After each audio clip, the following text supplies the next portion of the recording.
Friends, আজ হচ্ছে সোমবার এখন প্রায় 12:30 বাজে। এখন থেকে ব্লগটা শুরু করলাম। আমার মুখে একটা পিম্পল উঠেছে, দেখো।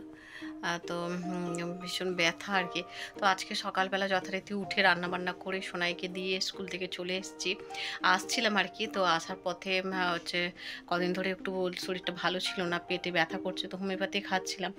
তারপরে ভাবলাম যে না, আজকে একটু হসপিটালে গিয়ে একবার দেখাই। তো বারুইপুর হসপিটালে গিয়ে দেখিয়ে এলাম। তো আজকে আসতে ওই জন্য অনেকটা লেট হয়েছে। সকালে তো আলু চচ্চড়ি, ভাত আর সোনাইকে টিফিনে রুটি এইগুলো দিয়ে চলে গেছিলাম করে। আর তারপরে এখন হচ্ছে এসে একটু নুন চিনি জল খেলাম। আর ডাক্তার দেখিয়েছি, ইউএসজি করতে বলেছেন। তো ওটা দেখি 4-5 দিন ওষুধ খেয়ে যদি না কমে তাহলে ওটা করতে হবে। তো ইউএসজি করতে বলেছেন, আর হচ্ছে দুটো মেডিসিন দিয়েছেন। তো ওইগুলো খাবো। এসে একটা খেয়ে নিয়েছি। আর আজকে হচ্ছে আসতে ওই জন্য একটু লেট হয়েছে, প্রায় 11:30 বেজে গেছিলো আসতে। আর এখন 12:30 বাজে। তো স্নান করে নিলাম, আর একটু হচ্ছে ভাত একটু অল্প কম হবে। তো ওই জন্য ভাতটাও একটু বসিয়ে দিয়েছি। উচ্ছে ভাজা করব, আমের চাটনি করব। হাজব্যান্ড আজকে তো বাড়িতে আছে, তো ওই জন্য হচ্ছে হাজব্যান্ড আজকে মাছের ঝোলটা করে রেখে গেছে। আর আমি এসে একটু ক্রিম রোল খেলাম, আর হচ্ছে নুন চিনির জল করে রেখেছিল, সেটা খেলাম। প্রচণ্ড জল টান হচ্ছে শরীর থেকে, তো পুরো ঘাম দিয়ে না জল প্রচুর বেরিয়ে গেছে। তারপরে তো সকাল থেকে লাইনে দাঁড়িয়ে দাঁড়িয়ে সেই 7:30 পৌনে 8 থেকে লাইনে দাঁড়িয়েছিলাম। ওখানে দু জায়গায় টিকিটের লাইন, টিকিট দিল সেই 8:30টার সময়। আর হচ্ছে তারপরে ডক্টর দেখানোর কাছে ডাক্তারবাবু এলেন 10টার সময়। তো তারপরে লাইনে ওই 6-7 জনের পর হয়ে গেছিলো। তো লাইনে দাঁড়িয়ে দাঁড়িয়ে কোমরটা পুরো ব্যথা। তো যাই হোক, এখন হচ্ছে পুজো করতে বসেছি। সব কিছুর মূলে আমার এই একটাই শান্তি, যাই কিছু করি ভগবানের কাছে বসলে না, মনের কথাগুলো ভগবানকে জানালে আমার আর কষ্ট থাকে না, সব কষ্টই দূরীভূত হয়। তো যাই হোক, এখন হচ্ছে আজকে যেহেতু সোমবার, তাই একটু দুধ রেখেছি। মহাদেবকে স্নান করিয়ে নেবো। হাজব্যান্ড পূজা অর্চনা সব করে গেছে, গোপাল সোনাদের স্নান করিয়ে জামা কাপড় পরিয়ে সব কিছু করে দিয়ে গেছে। তো আমি জামা কাপড় কটা ধুয়ে নিলাম, ধুয়ে স্নানটা করে এখন চলো মহাদেবকে স্নান করিয়ে আর সমস্ত ভগবানের প্রসাদটা নিবেদন করি। তো সকালে পূজাটা হাজব্যান্ড করেছে, তো আমি বেলায় হচ্ছে একটু দুধ নিয়ে এসেছিলাম। আর হচ্ছে যেহেতু আজকে সোমবার, তাই হচ্ছে দুধ গঙ্গা জল দিয়ে মহাদেবকে স্নান করিয়ে নিলাম। শুধু যে মহাদেবকে স্নান করেছি তা নয়, গোপালদেরও স্নান করে দিয়েছি। মা লক্ষ্মী, বাসুদেব সবাইকেই স্নান করিয়ে ভালো করে পূজাটা সেরে নিচ্ছি। তো দেখো এই যে, আর দুধ আর গঙ্গা জলটা না প্রায় 1/2 গ্লাসের মতো রেখেছিলাম আর কি। আর আজকে আসার সময় না হচ্ছে ঠাকুরকে একটু সুন্দর করে সিংহাসনটা সাজাবো, তাই হচ্ছে এই যে এগুলো এখন গাঁদার মালার মতো দেখতে হয়, কিন্তু ওই এখন তো এই প্লাস্টিক টাইপের হালকা সে প্লাস্টিকের পাতলা যে পেপার টাইপের হয় না, ওই রকম দিয়ে এগুলো এখন তৈরি। এগুলো বাজারে খুব অ্যাভেলেবেল এখন।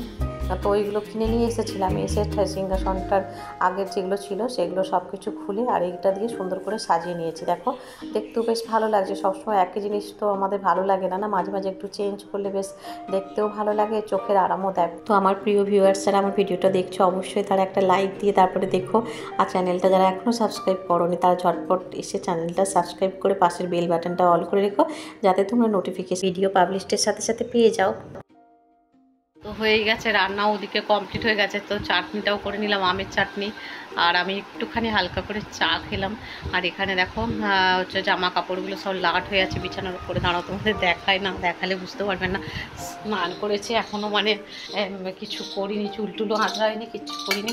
খুব ক্লান্তি লাগছে আজকে, জানো তো, এত ক্লান্তি লাগছে আমার, চোখ মুখে সাথে বুঝতে পারছো, ভীষণ ক্লান্ত লাগছে আজকে। আর তো রান্নাটা গোছানো হয়ে গেল, পূজা হয়ে গেল, যেগুলো বড় কাজ। এবার জামা কাপড়গুলো গোছাবো।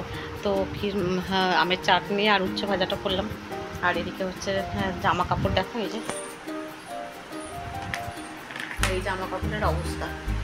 চলো এগুলো চটজলদি গুছিয়ে নিই। আমি আসার পর খানিক পরে, 1/2 ঘন্টার পরেই হাজব্যান্ড সোনাইকে আনতে যাওয়ার জন্য বেরিয়ে গেছে। তো তারপরে আমি এসে ঘরের সংসারে যেটুকু কাজ ছিল হাজব্যান্ড সবই করে রেখেছে, ঘরটার মুছে। কিন্তু তবুও মেয়েদের কাজ আর ছেলেদের কাজ না, দুজনদের কাজ অনেকটা পার্থক্য হয়। মেয়েরা যেমন আমরা গুছিয়ে যতটা পারি করি, কিন্তু ছেলেরা তো আর সবই করে, কিন্তু অতটা মেয়েদের মতো গুছিয়ে তো ঠিকঠাক করে উঠতে পারে না। তো সেই আর কি, যেগুলো একটু অগোছালো ছিল সেগুলো আমি গুছিয়ে নিচ্ছি। আর যেহেতু আজকে অনেক জামা কাপড় ওপরে যেগুলো সিঁড়িঘরে মেলা ছিল সেগুলো তুলে এনে রাখা হয়েছিল, তো সেগুলো একদম পাট করে যথাস্থানে আমি রেখে দেবো, কারণ বিছানাটা পরিষ্কার হয়ে যাবে আর দেখতেও ভালো লাগে। দেখো সকাল থেকে ভোর থেকে সেই 4টে থেকে উঠে রান্না বান্না করে তারপরে হসপিটালে লাইনের পর লাইন, কারণ লাইন ছেড়ে যদি একটু যাই তাহলে হচ্ছে কি বলো তো, ওই কেউ দাঁড়িয়ে পড়বে বা ওই খুব ঝামেলা করে গো। কারণ হচ্ছে বলবে এই তুমি ছিলে না কোথায়, আমরা এতক্ষণ ধরে লাইনে দাঁড়িয়ে আছি। কেউ একজন সাথে থাকলে তখন কি দুজনে অল্টারনেট করে দাঁড়ানো যায়, কিন্তু জীবনে চলার পথে কিছু কিছু ক্ষেত্রে তোমাকে একাই চলতে হয় যখন তোমার পাশে কেউ থাকে না, সেরকম আর কি।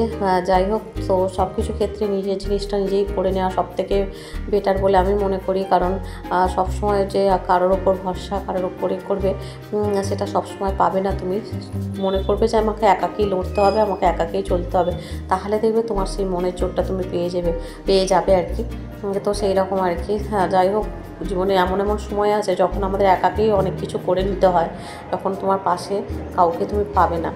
তো দেখবে আমার তেমন বন্ধু বান্ধবও তেমন কেউ নেই, হাতে গোনা আছে 2-1জন, তাদের সাথে আমার যথেষ্ট ভালো সম্পর্ক, এবং সেই সম্পর্কটা কী বলতো চিরস্থায়ী হয়। কিছু কিছু সম্পর্ক কিছু মাসের জন্য কিছু বছরের জন্য হয়। সোনাই চলে এসছে, এই যে সোনাই জল জিরা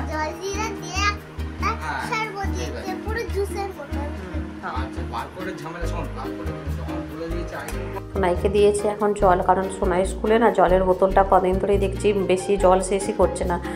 তো সেই জন্য আর কি বাড়িতে এসে জলটা খাইয়ে স্নান টান করিয়ে নিলাম। আর সিঁড়ি ঘরে দেখলে জামা কাপড় সব কেচে ধুয়ে মিলে দিয়েছি। এখন রান্না করে নিয়েছিলাম যেগুলো দুপুরে রান্না, সেগুলো খাচ্ছি। আর সোনাই ভীষণ পছন্দ করে আমের চাটনি, তো সোনাইকে খাইয়ে দেয়, আমরা দুজনে খেয়ে আর একটু ঘুমিয়ে গিয়েছিলাম। ফিরে এলাম সন্ধ্যাবেলায়, সন্ধ্যা নিবেদন হয়ে গেল। একটু চাও বসিয়ে দিয়েছিলাম ওদিকে, দেখো এই যে চা করে নিলাম। আমি আর হাজব্যান্ড দুজনে চা খাবো।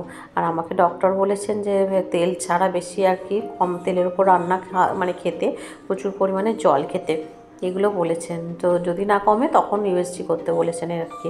তো চাটা খাওয়ার পর তারপরে আবার হাত পা ধুয়ে গোপালকে শয়নে দেবো, আর ভগবানের দর্শনটা রাতে তোমাদের একবার করিয়ে দিলাম। ওদিকে রান্নাও মোটামুটি আমার হয়ে এসছে। এই যে দেখো আমার গোপাল সোনাকে শয়নে দিলাম। সারাদিন আজকে অনেক কিছু খাটাখাটনিও গেছে আর একটু শারীরিক কষ্টও হয়েছে। তো যাই হোক, সব কিছু মিলেমিশে আজকের দিনটা আমার এইভাবেই কাটলো, সেইটুকুই তোমাদের সাথে শেয়ার করলাম। সোনাইকে খাওয়াতে খাওয়াতে ব্লগটা শেষ করছি। Bye bye, good night.